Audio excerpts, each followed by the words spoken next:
সাবেক সেতুমন্ত্রী ওবায়দুল কাদেরের বাড়ি ভাঙচুর করেছে ছাত্ররা। নোয়াখালীর ৫ আসনের এমপি ওবায়দুল কাদেরের কোম্পানিগঞ্জ বাড়িতে ভাঙচুরের মাধ্যমে হাসিনার দুঃসাহসের বিরুদ্ধে প্রতিবাদের বহিঃপ্রকাশ করেছে ছাত্ররা জানায়, গত ১৫ বছর সকল দলের নেতাকর্মীদের নির্যাতন নিপীড়ন করেছে আওয়ামী লীগ সরকার। ৫ আগস্ট ছাত্র জনতার অভ্যুত্থানে শেখ হাসিনা দলবল নিয়ে পালিয়ে গিয়েছে।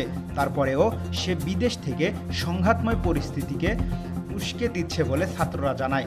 তারা আরও জানায়, এই বাংলার জমিনে স্বৈরাচারের ঠাঁই নাই, নিষিদ্ধ ছাত্রলীগের ঠাঁই নাই।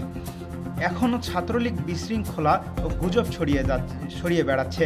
৫ আগস্ট ছাত্র জনতার আন্দোলনে যারা হামলা চালিয়েছে তাদের বিচার করতে হবে। তবে এইটাই শেষ নয়, আমরা আগামীতে আরও কঠোর অবস্থানে যেতে পারি। তবে আমরা নিরপরাধ মানুষের ঘরে যেন কোনো হামলা না হয় সেদিকেও দৃষ্টি রাখছি।